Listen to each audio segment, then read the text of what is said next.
The sun rose over Bethlehem, casting golden light across the barley fields. Ruth woke early in the modest home she now shared with Naomi. Though they had little, Ruth was determined to provide for her mother-in-law.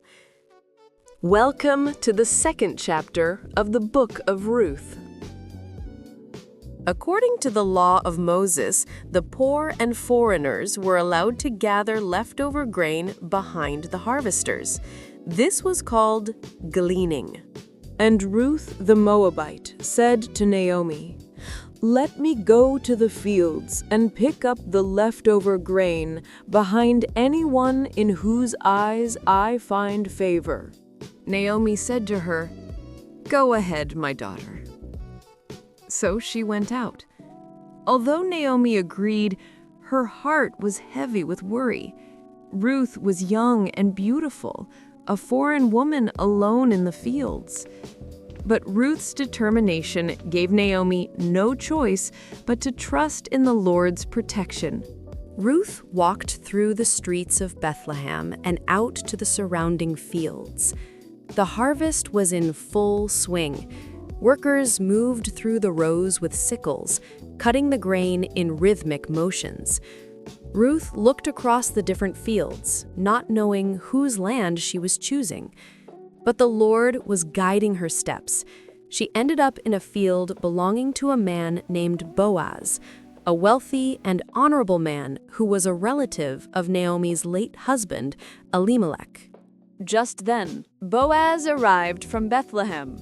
He was a man of standing in the community, wealthy but known for his kindness and integrity. He greeted his workers warmly. As Boaz surveyed his fields, his eyes fell upon Ruth. Among all his workers, she stood out, not just because she was unfamiliar, but because there was something different about her bearing, even in her humble task. "Who's that young woman working over there? Whose daughter is she?" "She is the Moabite who came back from Moab with Naomi. She asked permission to glean behind the harvesters. She has been working steadily from morning till now, except for a short rest in the shelter." Boaz approached Ruth.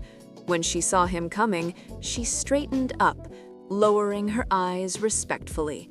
What he said next would change her life forever. "Listen to me, my daughter.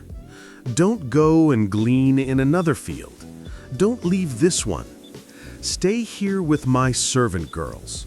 Watch the field where the men are harvesting, and follow along after the girls. I have told the men not to lay a hand on you. And whenever you are thirsty, go and get a drink from the water jars the men have filled." Ruth was overwhelmed.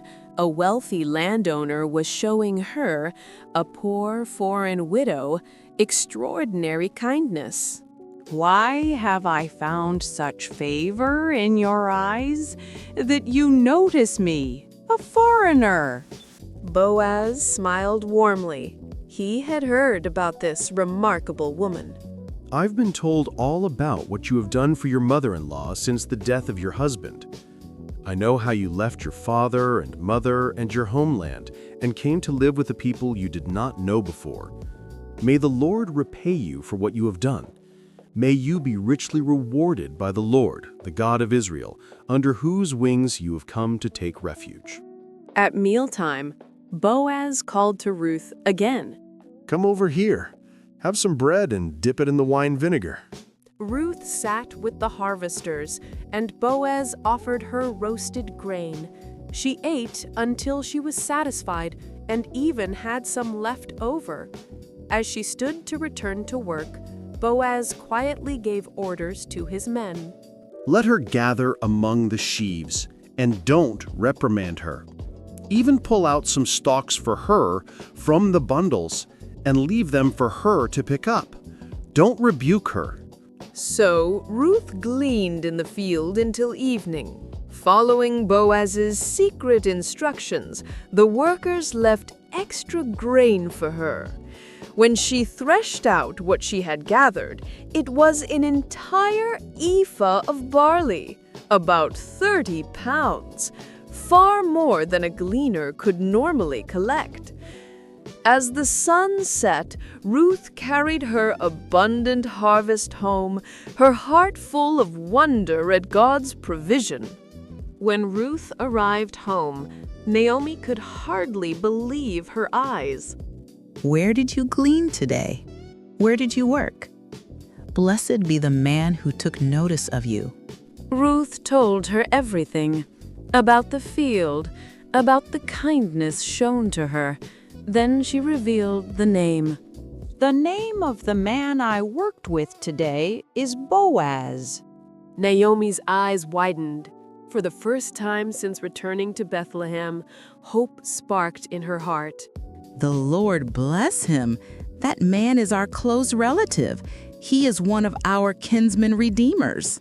A kinsman redeemer, a family member who could restore their fortunes, redeem their land, and provide for their future. Ruth had stumbled into the field of the one man who could change everything. It was no accident. It was providence. Ruth continued working in Boaz's fields through the barley and wheat harvests. Day by day, something was growing between them, something more valuable than grain. But neither yet knew that their story was part of a much greater plan, woven by God Himself into the fabric of history. Their story is just beginning. A wealthy man, a loyal woman, a divine plan unfolding. What happens next will change everything.